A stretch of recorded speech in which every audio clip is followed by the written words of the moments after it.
Bonsoir tout le monde, je suis Asma Amdouni, médecin généraliste. Ce soir, j'aimerais parler d'un sujet très important. Il s'agit du plan A, du plan B. Alors, avant de commencer, Madame Nanou, s'il vous plaît, s'il y a quelqu'un qui me manque du respect ou qui manque du respect aux spectateurs, donc là, vous avez le droit de le bloquer. S'il n'insulte pas, s'il est poli, donc c'est moi qui décide est-ce qu'il va être bloqué ou pas. Merci beaucoup. Bonsoir, Madame Nanou, bonsoir, Monsieur Abdullah, bonsoir tout le monde. Alors, vous savez, dans la vie, il y a plusieurs types de... On est très différents, ok? Pour moi, je pense que tout le monde est unique. Chacun de nous est unique, pardon. Et c'est bien d'être différent, c'est bien d'être unique. On n'est pas là pour faire le clonage, on n'est pas là pour faire du copier-coller. À chacun sa porte d'entrée, sa porte de cuisine. C'est interdit. Parce que personne n'exagère. Même, sauf en cas de manipulation. Alors là, je pense qu'on a parlé de ce sujet à plusieurs reprises. La manipulation, c'est autre chose. Mais sinon, dans la vie en général, il ne faut pas trop se casser la tête et juger les gens et juger leurs sentiments. C'est pas possible. Parce que même un médecin ne peut pas juger les sentiments des autres. Je vais vous donner un exemple très concret. Je suis sûre que vous avez déjà entendu parler de la phobie. Il y a plusieurs types de phobie, ok? Quand quelqu'un te dit, par exemple, moi, j'ai du mal à exister.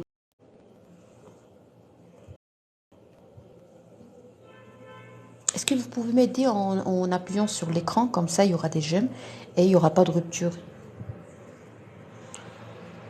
Alors, le plan B.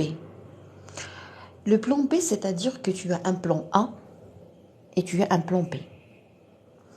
Quand on fait une stratégie, quand on fait une planification, on a le droit de mettre un plan A et un plan B, c'est très intelligent. C'est-à-dire que si ça ne marche pas, je ne vais pas être déçu, je ne vais pas tomber dans une situation critique et j'ai toujours un plan B.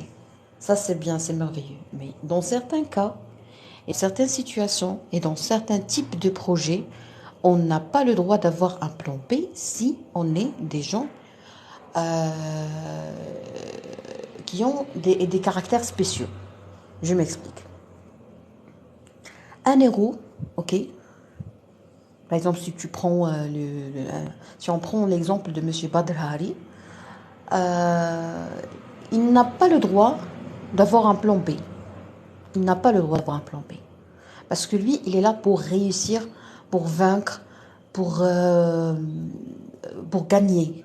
Il est là pour gagner. Donc tout dépend du type de projet. Un projet de combat, il n'y a pas de plan B. Je ne veux pas avoir un plan B. Je veux réussir, je veux gagner.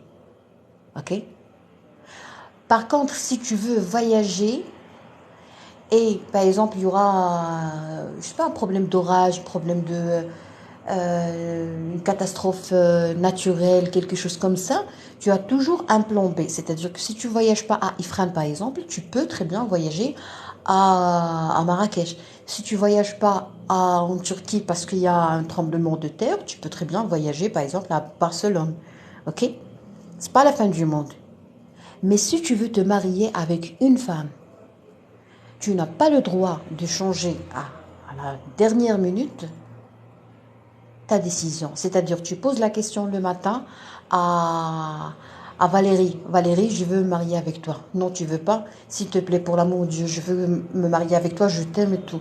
Elle veut pas. Le soir, tu appelles Adriana pour lui dire, écoute, j'ai accepté ta demande de mariage et je pense que je vais devoir me marier avec toi parce que tu es vraiment quelqu'un de bien et tu m'aimes. Ça, c'est du n'importe quoi. Ok? Alors, ça, c'est un projet d'un autre type. Ok?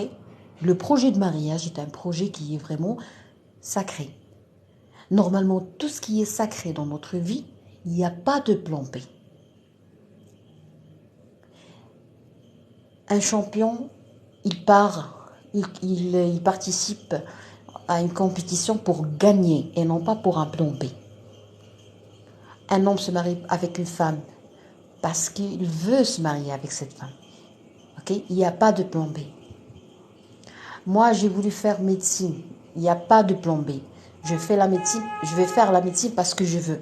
Et si ça marche pas, je vais refaire mon baccalauréat pour faire la médecine. Si ça marche pas, ben là, qu'est-ce que je fais? Eh ben, je vais accepter le destin parce que vraiment ça n'a pas marché. Sinon, je vais toujours essayer de chercher pourquoi ça n'a pas marché. Ok? Je peux faire des cours de soutien, je peux tout faire. Pourquoi? Parce qu'il y a un rêve. Mais je ne vous invite pas à être comme moi. Je ne vous invite pas à m'imiter. Je ne vous invite pas à suivre mes pas. Non, parce que nous, on est très différents.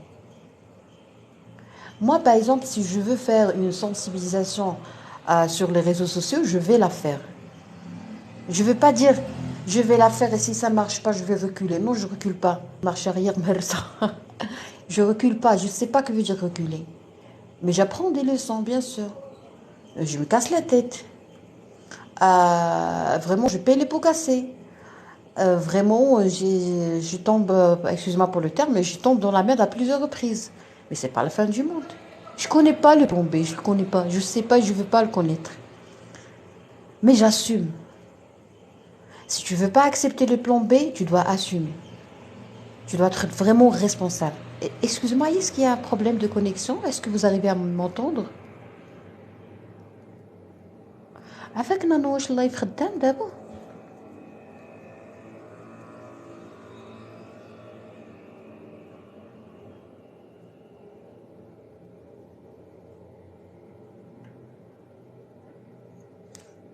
Oui, ah d'accord, merci beaucoup. Donc, moi, je ne vous invite pas à faire la même chose que moi, parce que c'est pas normal, c'est pas logique qu'on fasse tous la même chose et qu'on agisse tous de la même façon.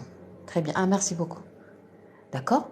Si moi je suis comme ça, je suis têtue, c'est-à-dire que c'est ma vie, c'est moi qui décide. Mais toi, même si tu m'aimes, même si tu aimes mes lives, même si tu aimes comment je fais, comment je raisonne et tout, tu n'es pas obligé d'être comme moi. Pourquoi? Parce que tu as un cerveau qui est très différent du mien. Ok? Moi, j'aime beaucoup le désaccord, même si durant mes lives, surtout en arabe, et je ne permets pas aux gens de me donner de me contrarier parce que moi, je donne la sensibilisation aux jeunes et je veux pas qu'il y ait des confusions dans leur tête. Mais sinon, moi, c'est-à-dire ma nature, j'aime beaucoup le désaccord parce qu'il y a beaucoup de gens, beaucoup de faux coachs qui parlent, qui baratinent sur Internet et qui vous disent que tu dois tout essayer, tu dois pas avoir peur, tu dois tout oser, tu dois sortir de ta zone de confort.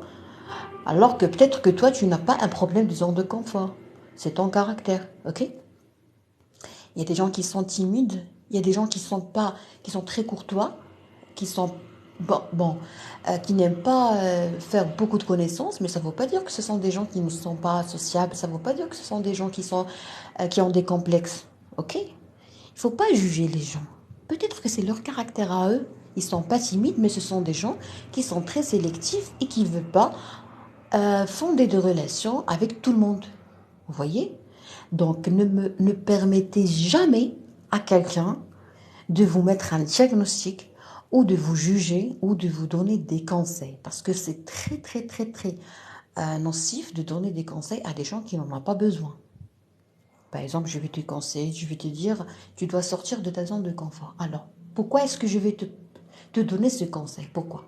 Si toi, tu es vraiment en plein confort, en plein confort, si tu te sens très à l'aise dans ta vie, si tu es vraiment à l'aise, zen, tu fais tout ce que tu veux, tu es tranquille, tu n'as peur de rien, pourquoi est-ce que je vais te donner, te conseiller et te pousser à sortir de ta zone de confort? Pourquoi? Pour souffrir. Vous voyez? Est-ce que vous avez compris ce que je veux dire? Très bien. Alors, pour les gens qui n'ont pas de plan B, il faut savoir que c'est pas facile. Il faut savoir que nous, les gens qui n'ont pas de plan B, vraiment, on paye ça trop cher.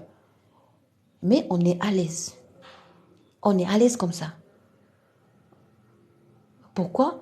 Parce que si moi, je fais partie des gens qui n'ont pas un plan B, et tu m'obliges de faire un plan B, c'est-à-dire que moi, je vais diviser mon énergie, mon optimisme, ma force, mes efforts sur deux. Donc, au lieu de, pour moi, alors mon raisonnement à moi, c'est au lieu de diviser mon confort, mes efforts pour un plan, la moitié pour un plan A et la moitié pour discuter et analyser un plan B, moi je préfère m'investir à 100% dans le plan A. Ok? Tout en gardant une petite énergie pour s'investir dans les surprises du plan A. Moi, c'est ma façon de voir les choses. Et s'il y a un problème, s'il y a quelque chose qui ne va pas, c'est pas la fin du monde, c'est-à-dire que je vais échouer. Mais moi, je suis déjà prête à l'échec. Je connais très bien l'échec, ça me fait pas peur, je vais pas faire une crise, je vais pas penser à me suicider, je vais pas croire que je suis nulle, que je sers à rien. Non, je vais me dire, c'est un échec, j'ai échoué, donc je vais devoir changer la méthode ou changer l'atmosphère ou changer la façon de raisonnement. C'est tout. Mais pourquoi je suis capable d'admettre l'échec? Parce que j'ai grandi dans une famille où mes parents admettent l'échec. Vous voyez? Donc, si tu m'imites, si tu fais la même chose que moi, peut-être que tu n'as pas grandi dans une société, dans une famille qui admet l'échec. Peut-être que tu as grandi dans une famille qui te critiquait, qui t'insultait, qui te ridiculisait, ok? Alors, toutes ces petites différences, tous ces tout petits détails, vraiment, ça influence intensément nos décisions, notre motivation, notre niveau d'énergie. Vous voyez? Donc, il faut jamais se comparer à quelqu'un. Ok? Il faut jamais se comparer à quelqu'un. Parce que nous, on est différents. On n'a pas grandi dans la même atmosphère, on n'a pas grandi dans la même famille, on n'a pas la même culture. Même si on est tous des Arabes, des musulmans, des francophones, tout ce que vous voulez, mais on est très différents. Donc, chacun de nous doit avoir une façon, une recette propre à lui. C'est ça la personnalité. C'est avoir une recette propre à toi. C'est avoir une stratégie personnalisée. Si tu as besoin d'aide, tu dois parler avec qui ne va pas influencer ta façon de voir les choses. Par exemple, un médecin, un psychiatre, il n'a pas le droit de te demander qu'est-ce qu'il faut faire et qu'est-ce qu'il ne faut pas faire. Les professeurs en psychiatrie, qu'est-ce qu'ils font? Ils te donnent, ils te rendent, ou ils t'aident à reprendre confiance en toi, reprendre ta stabilité, reprendre ta capacité à te concentrer. Parce que par exemple, dans la dépression, dans le trouble anxieux, angoisse, beaucoup de choses, tu as du mal à te concentrer. Et même, tu peux même avoir ce qu'on appelle un ralentissement psychomoteur et beaucoup de choses. Une identité incomparable. Bravo. Alors, le psychiatre est là pour t'aider à être toi. Point. Vous voyez combien c'est magnifique de parler comme ça? Le psychiatre est là pour t'aider à être toi. Point. Si vous avez remarqué, dans mon compte, j'ai mis « Be yourself ». Sois toi-même.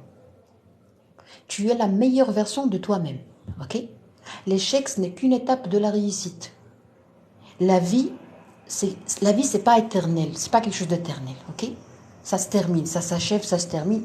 Elle a une fin. Donc, c'est un petit voyage. Notre vie, c'est un petit voyage. Donc, fais tout ce que tu veux durant ce voyage. Tu peux changer de carrière, tu peux changer, tu peux déménager, tu peux changer tout. Mais à condition d'avoir un cœur propre et nettoyé. Et en permanence, on doit apprendre à faire le grand ménage du cœur. C'est ce que j'essaye de faire avec les adolescents durant mes lives en arabe. Parce que c'est important. Bonsoir. Vous voyez? Alors, on va revenir à notre plan B.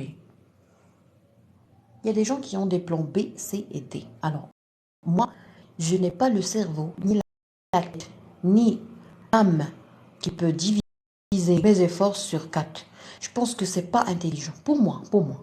Je pense que c'est pas intelligent de diviser. Pour moi, c'est une réduction et non pas une division. Je pense que c'est pas intelligent du tout de diviser mes efforts sur 3 ou 4 pour avoir un plan A, B, C et D. Il n'y aura plus de plaisir de vivre. Moi, je suis une bonne, j'en dirais vivre. Je vis tout comme je veux. Par exemple, je peux très bien, à Bouchetou, je faisais ça, et je peux très bien créer une atmosphère vraiment royale chez moi, Même si je suis dans une toute petite ville où vraiment personne ne va croire ce que je vais te raconter, vous raconter. Je peux très bien me faire des soins merveilleux, magnifiques. Je prends ma tisane dans une atmosphère et vraiment paradisiaque si vous voulez. Pourquoi? Parce que c'est moi qui décide. Ok? Alors, le plaisir de vivre. Tu peux vivre la même expérience, le même truc, manger le même plat, faire les mêmes activités sportives, je sais pas moi, mais en dégustant le plaisir de chaque moment. Si tu es capable de déguster le plaisir de chaque moment, c'est-à-dire que tu es un bon vivant. Si tu es là uniquement pour exécuter et pour montrer aux autres que tu es là, ou pour, je sais pas moi, si tu as une vie pleine de défis, les défis, c'est pas, c'est bien, ça t'aide à remonter, à sécréter davantage de l'adrénaline, mais les défis, c'est pas très intelligent d'avoir une vie pleine de défis. C'est pas très intelligent. L'échec, c'est le premier pas d'être autonome. Oui, bravo. Alors, les défis. Il y a des gens qui ont des défis, qui ont ce plaisir du challenge. Ok? C'est pas très intelligent. Vous savez pourquoi? Parce que si tu as toujours des défis à surmonter et à réussir, peut-être, peut-être que tu as un problème qui n'est pas encore résolu à 100%, peut-être que tu as un obstacle, une limite dans ta tête, peut-être que tu avais eu de la colère réprimée, peut-être que tu veux juste montrer aux gens que tu es là, que tu es capable, peut-être que tu as un problème de confiance en soi, et quand tu réussis ton défi, tu as l'impression que tu es là, que tu existes, que tu es confiant, que beaucoup de choses. Ok? Les défis, on dirait une balle. Ok? C'est comme si tu prends un pistolet, tu tires. Donc, on n'a pas à tirer à chaque fois. Si tu as une vie pleine de défis, c'est-à-dire que tu n'es pas à l'aise à 100%. Ok? Je ne sais pas si vous êtes d'accord avec moi, mais je respecte votre point de vue. Les défis, c'est bien, mais je fais un défi comme c'est moi qui décide. Mais si je veux juste contrarier quelqu'un, c'est-à-dire que ce quelqu'un a de l'emprise sur moi. C'est important. Rappelez-vous bien, si vous contrariez quelqu'un ou si vous détestez quelqu'un, c'est-à-dire que ce quelqu'un vous contrôle. Ne permettez jamais à quelqu'un de vous contrôler. N'essayez pas de faire le contraire, l'opposé de tout ce qu'il désire, parce que vous allez être vraiment prisonnier et esclave de cette personne. Le défi n'est pas bon, il épuise tes énergies physiques, morales et émotionnelles. Exactement. Alors, pour les gens qui n'en ont pas de plan B, ok? Bon, je respecte les gens qui ont des plans B, C, D, E, F, G, H. Pour les gens qui n'ont pas de plan B, ils sont plus condamnés à être déçus ou avoir le sentiment d'être contre le courant, ok? Il faut savoir que c'est très normal. Les gens qui ont été contre le courant sont vraiment euh, peu nombreux, d'accord? Parce que si vous avez remarqué, partout dans le monde et durant des siècles et des siècles, il y a des gens qui sont spéciaux. Il y a des gens qui laissent leurs traces dans la Terre, sur la planète Terre. Il y a des gens qui sont fameux, qui ont fait un grand progrès, innovation, découverte, beaucoup de choses. Mais ces gens-là sont peu nombreux. Donc si tu fais partie de ces gens-là, qui n'ont pas de plan B, il faut savoir que rares sont les gens qui n'ont pas de plan B. Ils sont très rares. Bonsoir, comment vas-tu aujourd'hui, madame? Je vais très bien, monsieur Ahmed, c'est gentil. Alors, si tu es contre le courant, il faut savoir que c'est très normal. C'est très logique. Pourquoi? Parce que tu fais partie des rares personnes qui n'ont pas de plan B. Alors, il faut que tu gardes toujours dans ta tête que si tu échoues, c'est pas la fin du monde. Point. Ça, c'est le premier point. Deuxièmement, tu vas être critiqué en permanence. Donc, il faut Il ne faut pas faire la guerre, il ne faut pas faire la crise quand tu es critiqué H24. Il y a tout le monde qui va te critiquer, tout le monde. D'avoir pensé de mettre plan B, c'est pratiquement, tu fragilises la réussite du plan A. Bravo, très bien dit. Donc si tu es critiqué par des gens, la première chose qui doit te traverser l'esprit, ces gens, comment pensent-ils? Quel est leur moyen, leur logarithme, si vous voulez? Avant de te mettre en colère, avant de discuter, avant d'expliquer ce que tu as dans le crâne. Moi, j'avais l'habitude de commettre une grosse erreur, c'était d'expliquer aux gens. Et récemment, j'ai compris que c'était pas intelligent de ma part d'expliquer. Vous savez, c'est pas intelligent d'expliquer aux gens. Parce qu'il y a des gens qui vont jamais comprendre. Mais nous, quand on est très jeune, quand on est têtu, on croit que tout est possible. Non, pour moi, tout est possible. Moi, je peux très bien faire des études, étudier les droits français, droits, je sais pas moi, droit privé, économie, beaucoup de choses. Je suis capable de faire ça. Parce que je sais que tout est possible. Mais il y a des gens qui croient que à l'âge de, je sais pas moi, à l'âge de 24 ans, ça y est, c'est terminé, ils peuvent plus reprendre leurs études. Donc moi, j'ignorais que les gens ne sont pas prêts à apprendre. Pourquoi? Parce qu'ils ont un cerveau qui a été programmé pour ça. Donc, s'il vous plaît, pour l'amour de Dieu, si vous êtes une personne brillante, si vous êtes une personne unique, si vous êtes une personne qui n'a pas de plan B, si vous êtes une personne qui n'a peur de rien, cessez de discuter avec les gens. Si tu penses que tu es quelqu'un d'extraordinaire, s'il te plaît, pour l'amour de Dieu, arrête de parler, de débattre avec les gens qui sont ordinaires. Les gens qui sont ordinaires sont des gens qui aiment beaucoup être employés, salariés, travailler, avoir un salaire à la fin du mois. Ils ne comprennent pas les aventures, ils ne comprennent pas le commerce, ils ne comprennent pas les projets, ils ne comprennent pas l'entrepreneuriat, ils ne comprennent rien. Ils comprennent le salaire à la fin du mois, comme ça ils vont rester vraiment très stables dans leur tête. Ils ne vont pas développer de l'hypertension artérielle, ils se croient chanceux, ils croient à la chance. Moi je ne crois pas à la chance, moi je pense que la chance doit être provoquée, ok? Doit être attirée par la loi d'attraction. Il faut travailler dur pour attirer la chance, ok? Donc, ce que j'ai pas regretté, mais la chose que j'ai décidé de ne plus faire, c'est d'expliquer aux gens. Tu veux pas comprendre, tu n'es pas fait pour comprendre. Ah, entre parenthèses, Dieu ne veut pas que tu comprennes, mais qu'est-ce que tu veux que je te fasse? Vous voyez, je pense qu'il y a un commentaire que j'ai sauté. Oh oui, attention. You l'ai mis. Ouais.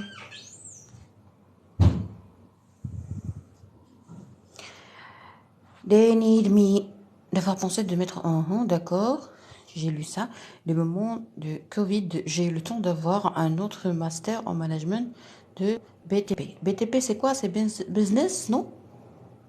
BTP, c'est quoi, monsieur Abdillah? Très bien. Donc, on a un ingénieur ici qui, durant la période de Covid, qu'est-ce qu'il a fait? Il s'est occupé par son master en management. Alors, ça, c'est merveilleux. Je vous félicite, monsieur Abdillah. Ça, c'est merveilleux. C'est quelqu'un qui est là pour apprendre, pour continuer. Il se dit pas que non, ça y est, j'ai grandi, j'ai un diplôme, j'ai un poste, donc je n'ai pas à travailler. Vous voyez? Donc lui, il ne doit pas normalement motiver quelqu'un pour travailler, pour étudier, parce que c'est comme ça. J'ai 41 ans et c'est maintenant que je viens de comprendre qu'il ne faut pas expliquer. Oh, Antil Basse, ça fait plaisir, parce que moi j'ai 34 ans. Ça fait plaisir. Vous savez, vraiment, j'ai souffert. J'ai trop souffert. En plus, je suis médecin, donc avec le serment et tout, je pense que je suis obligée, et c'est mon devoir d'expliquer aux gens beaucoup de choses. Et vraiment, vraiment, je me suis épuisée, j'ai souffert, et j'avais toujours une idée dans ma tête que les gens avaient juste besoin de quelqu'un pour les motiver. Alors que non, ce sont des vampires d'énergie et ce sont des gens qui ne sont pas reconnaissants. Et les gens qui ne sont pas reconnaissants, qu'est-ce qu'ils te font? Ils te critiquent, sinon ils se moquent de toi. Alors, moi je suis là pour te motiver parce que je croyais que tu avais un cœur comme le mien. Donc si je t'encourage, je vais voir la réussite et ça va me faire plaisir. Et moi aussi, il y aura quelqu'un d'autre qui va m'aider. Et puis, ça fait plaisir, vous voyez? C'est juste pour le plaisir. Mais quand vraiment, tu absorbes toute mon énergie, et quand tu me démotives, alors là, il y a une souffrance. C'est quoi? C'est la perte de la motivation. Alors, c'est ça la toxicité. La toxicité, c'est quand je te parle, quand je travaille avec toi, je suis déçue, je me sens battue, je me sens faible, je me sens euh, weak. Ok? Donc là, j'ai compris que vraiment, if you are good at something, never do it for free. Si tu es parfait, si tu fais très bien quelque chose, ne le fais pas gratuitement. Tu me payes, je travaille. Tu me payes pas, je travaille pas. Point. Tu veux de la charité, je connais très bien la loi. J'ai fait des études, j'ai fait des recherches dans notre religion. Je sais très bien comment est-ce que je peux aider les pauvres. Je gâche pas ma vie pour que toi, pour assurer la tienne ou pour améliorer la tienne. Tu as une vie, j'ai la mienne. Je travaille sur toi, je travaille sur moi. Tu as besoin d'aide, tu vas exprimer ton besoin. Tu vas exprimer ta demande. Et moi, je vais réfléchir. Je vais te répondre. Et je vais te donner juste un petit peu, 5%. Et si tu as besoin d'aide, encore une fois, tu dois demander et exprimer une deuxième demande. Et tu dois patienter à ce que je sois accessible et disponible. Si tu es accessible, disponible H24, et si c'est toi qui fais la promotion des choses, tu vas être déçu. Ok? Bah, ça fait plaisir déjà que vous avez compris qu'il ne faut pas toujours expliquer. Bâtiment, ah d'accord, management en BTP, c'est-à-dire bâtiment et travaux publics. Ah, tabarakallah, c'est très intéressant ce que vous faites, monsieur Ablila. Ça fait plaisir d'avoir des abonnés comme vous. Wa alaykoum salam.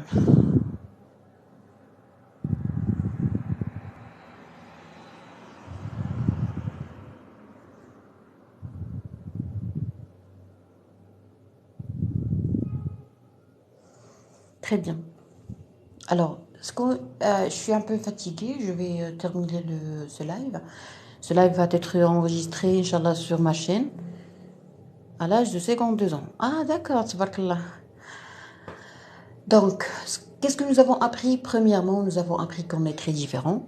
Nous avons appris que si quelqu'un n'a pas de plan B, ça ne veut pas dire que tout le monde ne doit pas avoir le plan B. Nous avons appris que à chacun, ça va être personnalisé pour réussir. Nous avons appris qu'il ne faut pas conseiller les gens, qu'il ne faut pas les pousser, qu'il ne faut pas les motiver. Il faut qu'ils expriment leurs demandes, leurs besoins. Il ne faut pas imposer des choses qui sont bénéfiques, très positives aux gens, parce qu'il y a des gens qui sont incapables déjà d'apprécier, de comprendre et même d'admettre. Ils sont incapables d'admettre quelque chose de bien. Ok?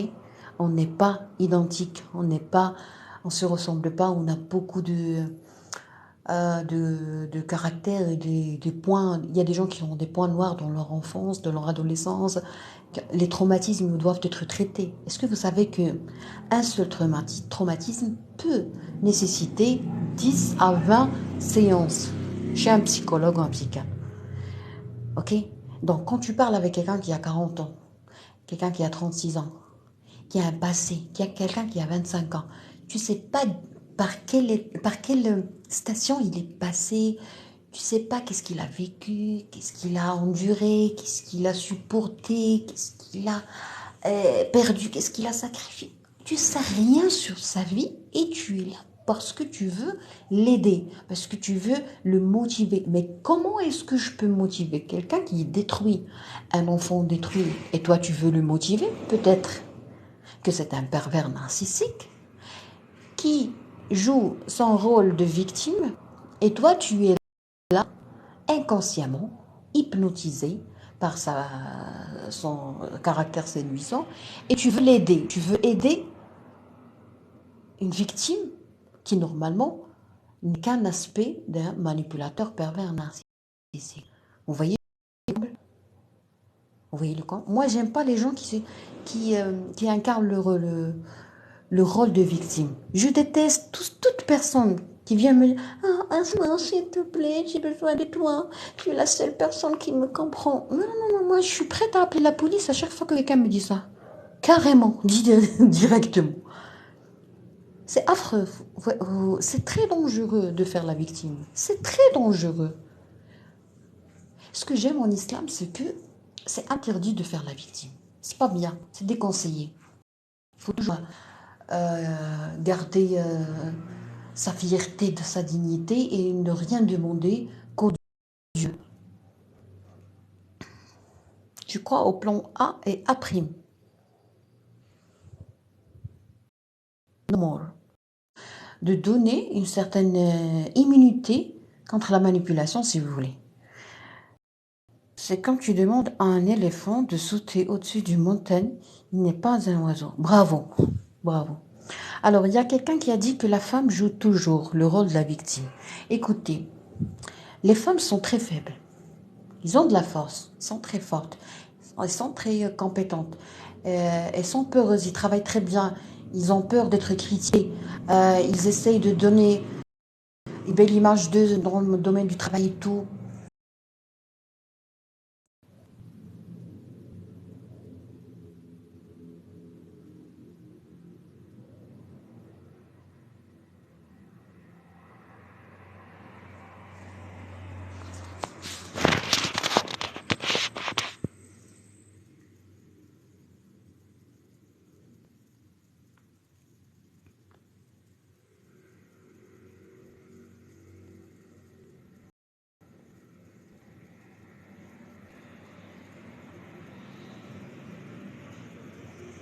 Alors, il y a quelqu'un qui a dit la femme aime être soutenue et